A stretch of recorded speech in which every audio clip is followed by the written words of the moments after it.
बिस्मिल्लाहिर्रहमानिर्रहीम। अस्सलाम वालेकुम दोस्तों, आज मैं आपके लिए एक बहुत ही खौफनाक कहानी लेकर आई हूँ। लेकिन कहानी शुरू करने से पहले आप सब दोस्तों से गुजारिश है, अगर आप मेरे चैनल पर नए हैं या अभी तक आपने मेरा चैनल सब्सक्राइब नहीं किया तो इसे सब्सक्राइब कर लीजिए और बेल आइकन को ऑल पे कर लें, ताकि दिलचस्प और बेहतरीन कहानियों का जो ये सिलसिला है बर वक्त आपको मिलता रहे। यूनिवर्सिटी से एक माह की रुखसत लेकर मैं अपनी बीवी सायरा और बेटी मोना के हमरा शमाली इलाका में अपने एक दोस्त आगा के पास सैर की गर्ज से चला आया। आगा की रिहाइश नदी के किनारे बने हुए एक पुराने मकान में थी, जो दूर से एक शिकस्ता किला मालूम होता था। आगा गैर शादीशुदा इंसान था। वो अपने 2 नौकरों के साथ इस मकान में रहा करता था।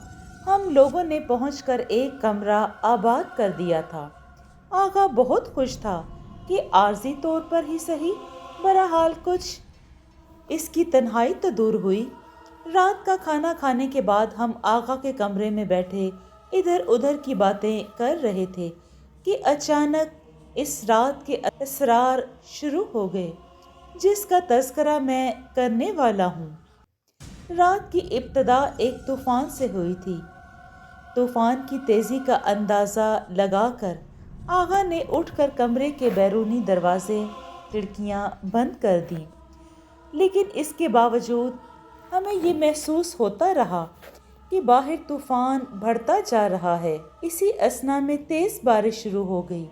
बादलों की गरज और हवा का शोर कानों के पर्दे फाड़ रहा था।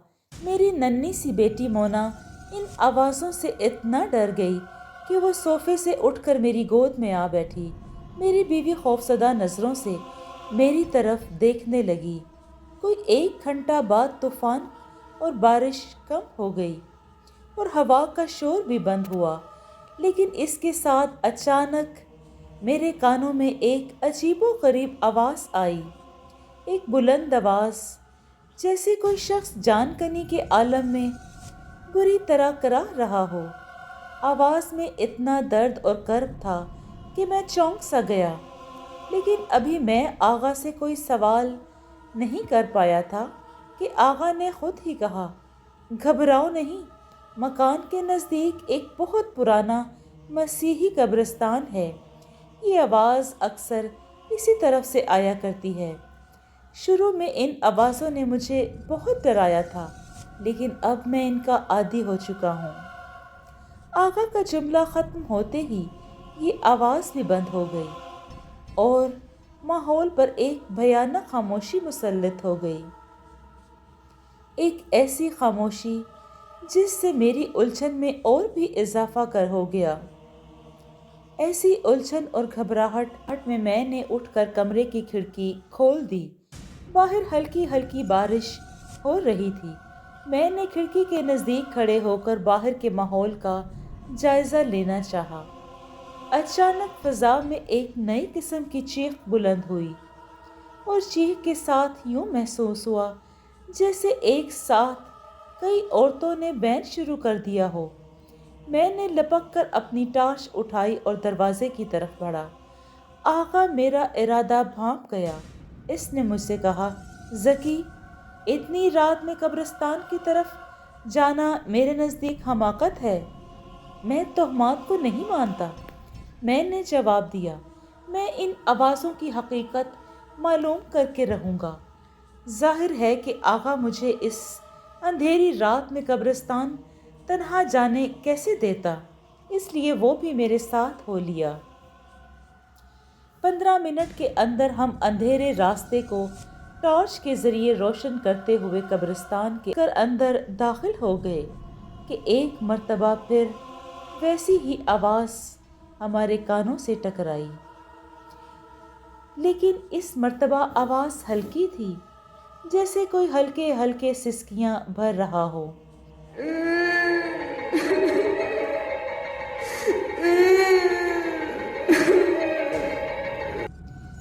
بغیر میں اس آواز کی طرف بڑھتا رہا۔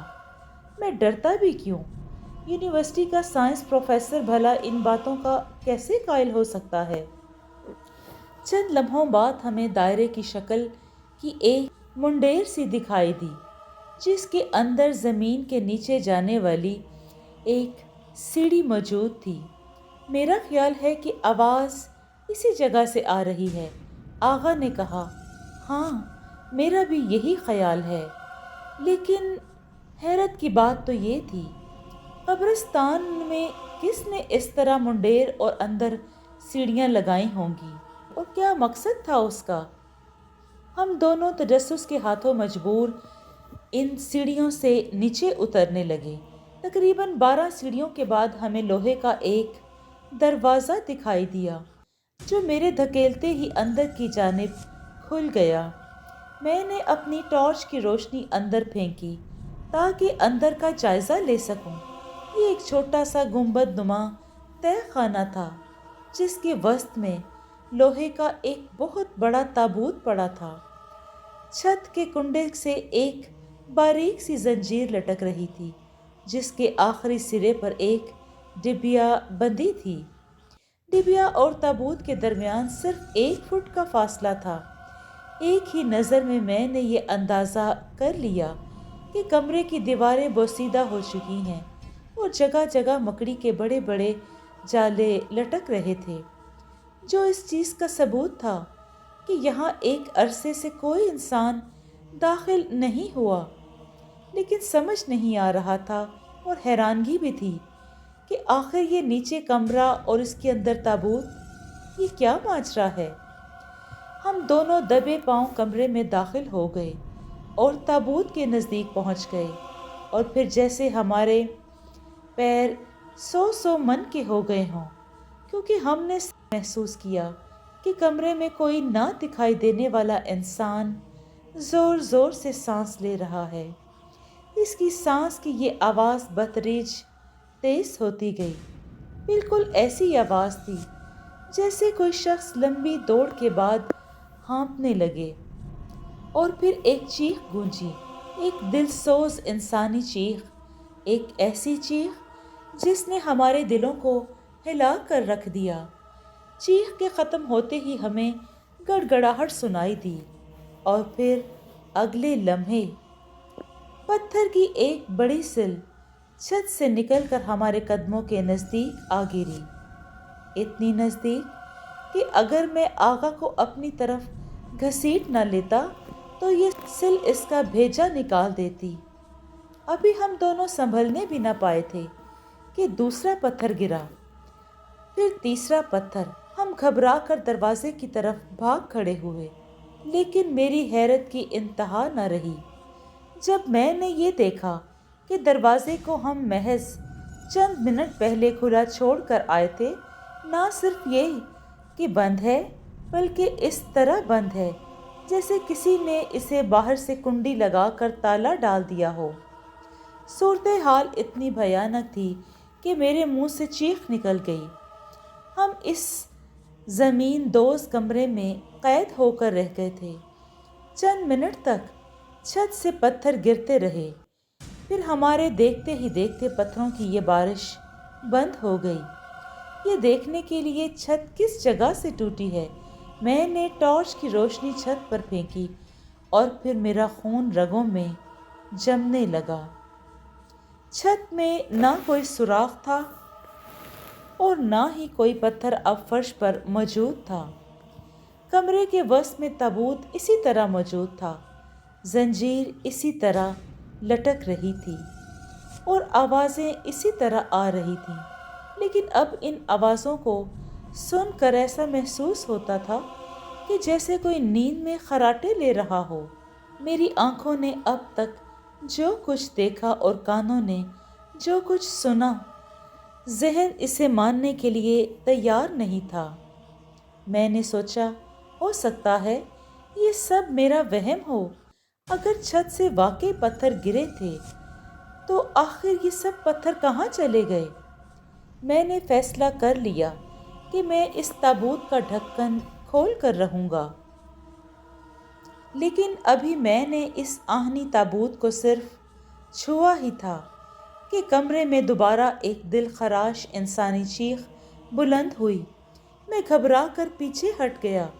فوراً ہی کمرے میں کسی مرد کے کہے گونجے اور اس کے ساتھ ہی چھت سے لٹکی ہوئی زنجیر خود بخود ہلنے لگی اور اس میں بندھی ہوئی ڈبیا میرے سر سے ٹکرائی۔ میں نے جھپٹ کر اسے دبوچ لیا اور پوری قوت سے جھٹکا دے کر اسے زنجیر سے الگ کر دیا۔ مردانہ کہکہوں کی آواز اور بھی بھیانک ہو چکی تھی۔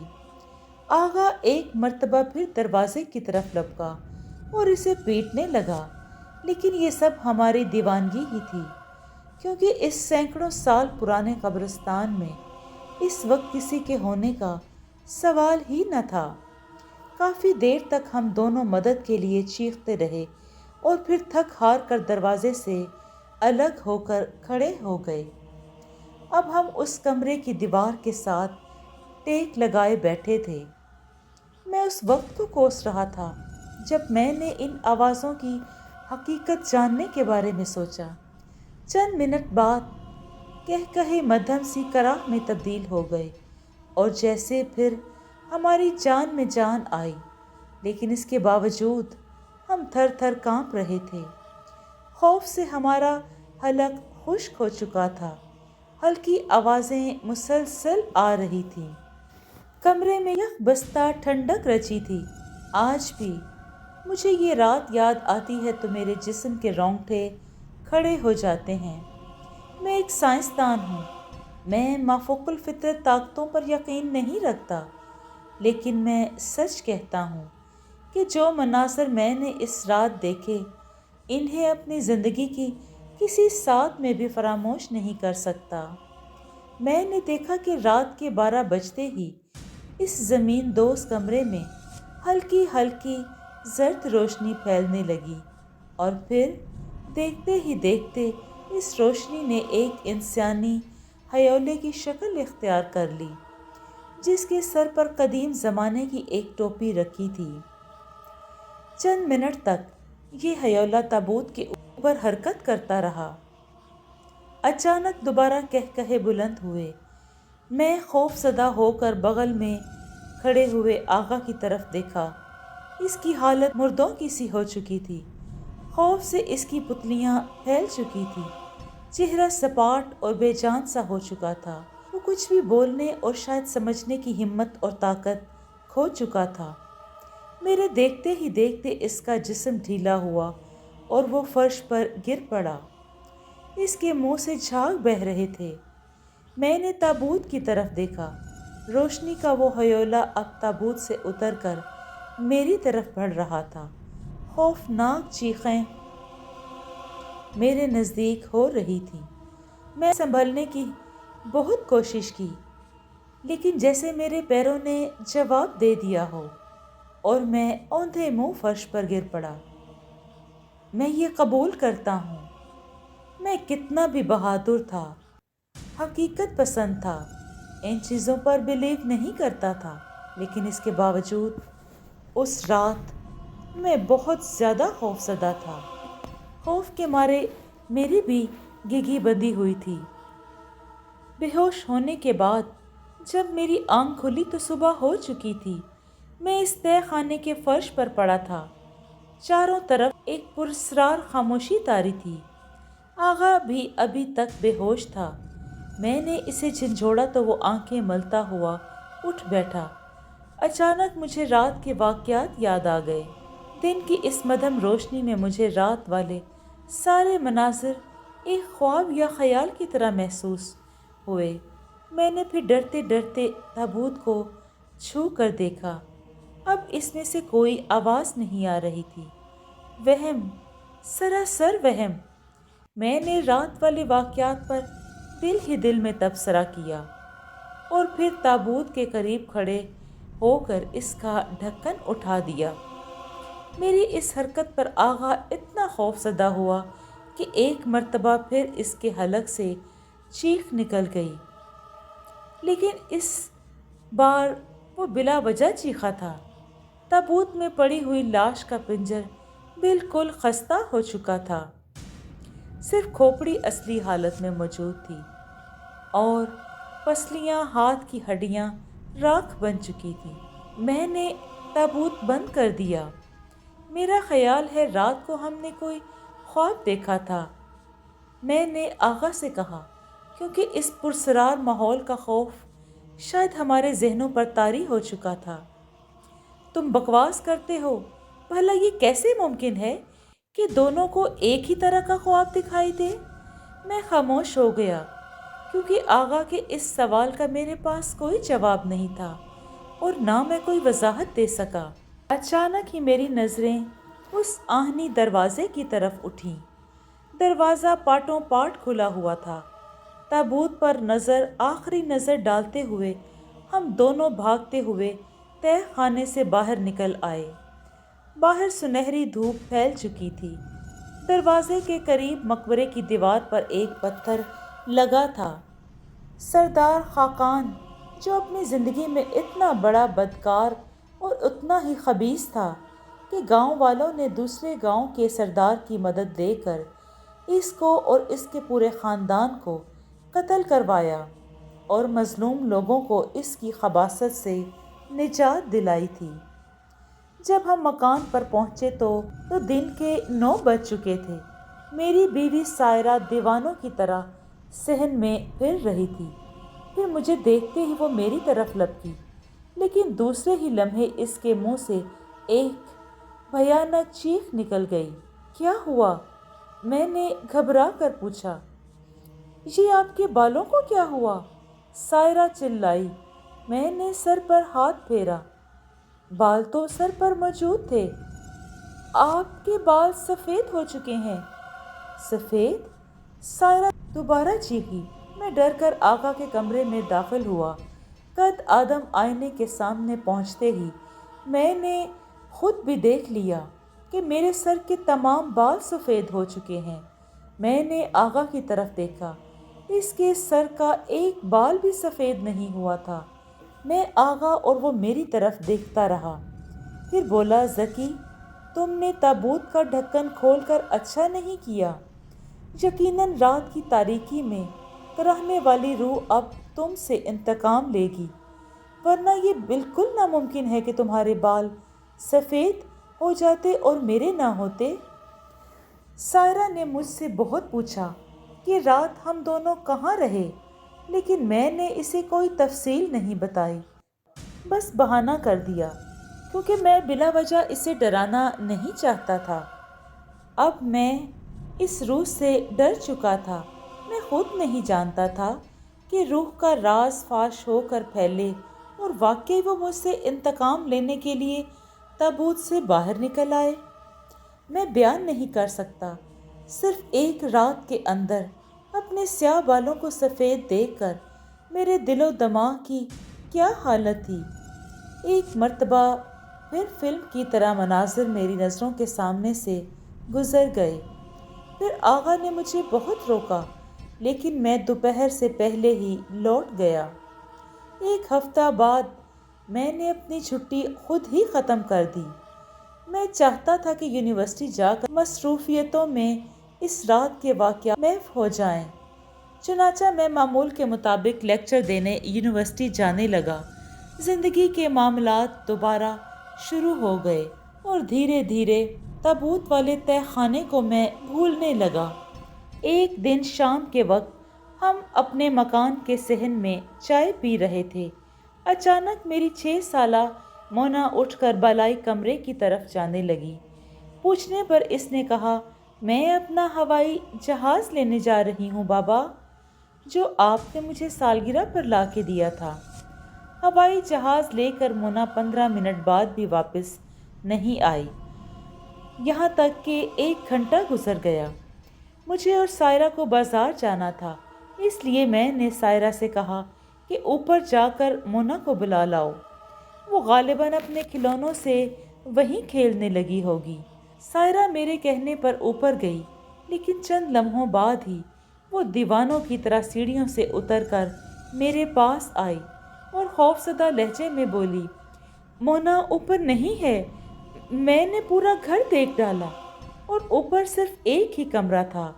सवाल ये था कि मोना जब इस कमरे में नहीं थी तो फिर कहाँ चली गई। कमरा सिर्फ एक ही था जो जीने में खुलता था और हमारे सामने मोना इसी दरवाजे से कमरे में दाखिल हुई थी। बिल्कुल पागलों की तरह मैं भी कमरे में दाखिल हुआ, लेकिन मोना वहाँ होती तो मिलती। मैंने और सायरा ने मकान का कोना कोना छान मारा, मगर मोना को कहीं पता न चला। ना मकान में, ना पड़ोसियों में, ना मोहल्ले में। घबरा कर मैंने पुलिस को फ़ोन कर दिया। पुलिस ने वायरलेस के ज़रिए पूरे शहर में मोना का हुलिया नशर कर दिया। हर तरफ मोना की तलाश शुरू हो गई। मैंने मोना की तमाम तस्वीरें भी पुलिस के हवाले कर दी। सायरा रोती रही और वो ये कहती रही, हाय मेरी मोना, वो मेरे सामने इसी कमरे में गई थी और मैं सच कहती हूँ कि वो इस कमरे से बाहर नहीं निकली। रात के 9 बज गए। सायरा का बुरा हाल था। अचानक फ़ोन की घंटी बजी। मैंने लपक कर फ़ोन उठाया। दूसरी तरफ से आवाज़ आई, मैं इंस्पेक्टर अब्बास बोल रहा हूँ। मुझे इस शहर के मुज़ाफ़ात से एक बच्ची की लाश मिली है। आप थाना नंबर 14 में आ जाएं, ताकि हम दोनों साथ चलकर इस लाश को देख लें। सायरा को मकान में रोता बिलखता छोड़कर मैं मोटरसाइकिल पर सवार होकर थाने पहुंचा और वहां से इंतहाई तेज़ रफ्तारी के साथ मुज़ाफ़ाती पुलिस स्टेशन पहुंच गया। थाने का इंचार्ज हमारा मुंतज़िर था। धड़कते हुए दिल के साथ मैं इसके कमरे में दाखिल हुआ, जहां एक स्ट्रेचर पर बच्ची की लाश कपड़े से ढकी हुई थी। मैं लाश की तरफ बढ़ने ही वाला था कि थाना इंचार्ज ने मेरा शाना पकड़कर पूछा, मिस्टर ज़की, आपकी बच्ची कब खोई थी? आज शाम 5 बजे के करीब। मैंने जवाब दिया, तब तो आपको बेकार ही जहमत हुई, क्योंकि ये बच्ची आपकी नहीं हो सकती। मेरा अंदाज़ा है कि इस बच्ची को मरे हुए कम से कम 7 दिन हो चुके हैं। यकीन जानिए, इसकी कदो-खाल भी पहचानने नहीं जाते। इसका गोश्त गल चुका है और चेहरे के नकूश भी बदल चुके हैं। थाना इंचार्ज का ये जुमला सुनकर मुझे आर्जी तस्कीन ज़रूर मिली, लेकिन कोशिश के बावजूद लाश देखने के लिए अपना इरादा रोक न सका। मैंने आगे बढ़कर लाश का कपड़ा हटाया और फिर जैसे मेरी आंखों के सामने तारीकी फैलती चली गई। बेख्तियार मेरे मुंह से मोना मेरी बच्ची निकला और मैं इसी जगह पर गिरकर बेहोश हो गया। आंख खुली तो मैं मकान के एक कमरे में लेटा हुआ था। एक डॉक्टर मेरे सरहाने और इंस्पेक्टर अब्बास मेरी बाईं तरफ खड़ा था। सायरा कहाँ है? मैंने पूछा। आपकी बेहोशी के बाद हमें आपकी बीवी को लाश की शनाख्त के लिए बुलाना पड़ा, क्योंकि हमें यकीन ही नहीं आ रहा था कि लाश आपकी बच्ची की हो सकती है। वो लाश वाकई 7 रोज़ पुरानी मालूम होती थी, लेकिन हमारी हैरत की इंतहा न रही जब आपकी बीवी ने भी लाश की शनाख्त कर ली। बहरहाल इस वक्त वो हॉस्पिटल में हैं और अब तक होश में नहीं आई हैं। मैं जवाब देने की बजाय खामोश रहा और छत की तरफ घूरता रहा। इंस्पेक्टर अब्बास ने मज़ीद कहा, मिस्टर ज़की, खुदा के लिए हमें बताइए कि ये क्या भेद है। हमारे ख्याल में 2 ही बातें मुमकिन हो सकती हैं। या तो आपने और आपकी बीवी ने शिद्दत गम की वजह से लाश की गलत शनाख्त की है, या फिर आपकी बच्ची 7 दिन पहले गुम हुई थी और आपने किसी मसलहत की वजह से इसकी रिपोर्ट पुलिस में दर्ज नहीं कराई।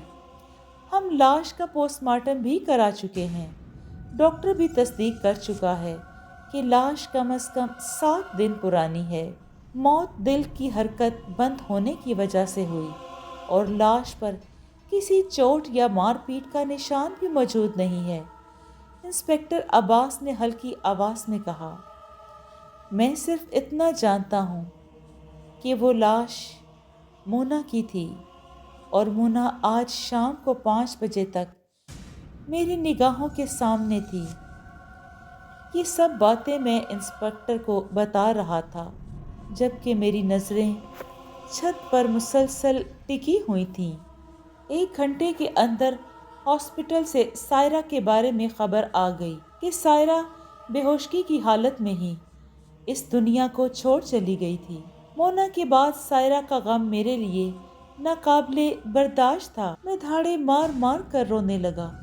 صرف 16 گھنٹے میں میرا گھر تباہ ہو چکا تھا۔ مونا میرے سامنے بالائی کمرے میں کھلونا لینے گئی تھی، لیکن 4 گھنٹے بعد اس کی لاش ہمارے گھر سے 8 میل دور ملی، اور وہ بھی اس حالت میں کہ ڈاکٹروں کی رپورٹ بتاتی ہے کہ اس کو مرے ہوئے 7 دن ہو چکے تھے۔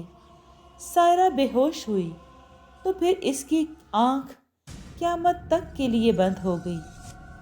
1 ہفتے تک میں مکان میں پڑا رہا۔ بے شمار طالب علم، یونیورسٹی پروفیسر، میرے دوست اور رشتہ دار تعزیت کے لیے آتے رہے۔ سب نے مجھے سمجھایا، تسکین دلائی، لیکن میں دن رات قبرستان کے اس خوفناک رات پر غور کرتا رہا اور میری الجھنیں بڑھتی گئیں۔ اس طرح 1 اور ہفتہ گزر گیا۔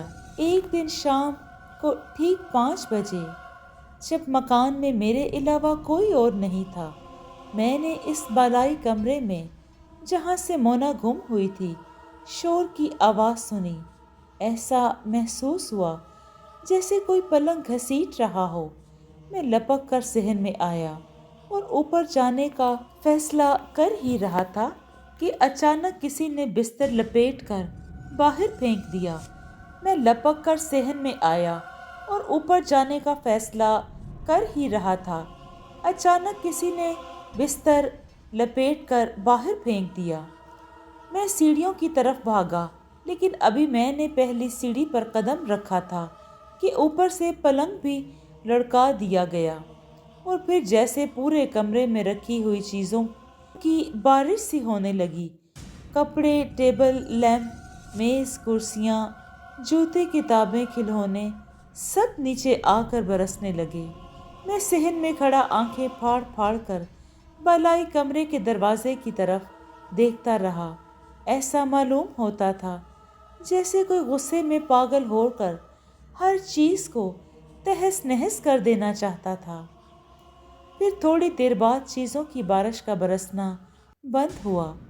میں بے تحاشا اوپر بھاگا، لیکن کمرے میں داخل ہوتے ہی ٹھٹک کر رہ گیا۔ کمرہ بالکل خالی تھا، نہ کوئی آدمی، نہ سامان، یہاں تک کہ دیواروں کی تصویریں اور کھڑکیوں کے پردے تک نوچے جا چکے تھے۔ اچانک میری نگاہ کمرے کے فرش پر پڑی اور پھر سے پاؤں تک میرے جسم میں دہشت کی ایک تیز لہر دوڑ گئی۔ فرش پر تازہ تازہ خون پھیلا ہوا تھا اور کمرے میں وہی قہقہے بلند ہو رہے تھے جو میں نے اس رات قبرستان کے تہہ خانے میں تابوت کے قریب سنے تھے۔ ہاں، یہ وہی قہقہے تھے، مردانہ قہقہے بھی اور نسوانی چیخیں بھی۔ صبح کے وقت جب مسٹر ذکی کا ایک دوست ان سے ملنے کے لیے ان کے مکان پر آیا تو وہ یہ دیکھ کر حیران رہ گیا کہ مسٹر ذکی اپنے پلنگ پر مردہ پڑے تھے اور یہ تحریر ان کی میز پر موجود تھی۔ پوسٹ مارٹم سے معلوم ہوا کہ مسٹر ذکی کے دماغ کی رگ پھٹ گئی تھی، جس کی وجہ سے وہ اچانک مر گئے۔ جی دوستو، آپ کو یہ کہانی کیسی لگی؟ اگر آپ کو یہ کہانی پسند آئی ہے تو اس کو لائک اور شیئر کیجیے اور کمنٹ میں اپنی رائے کا اظہار ضرور دیں۔ خوش رہیں، اپنا اور اپنوں کا بہت سا خیال رکھیں۔ شکریہ۔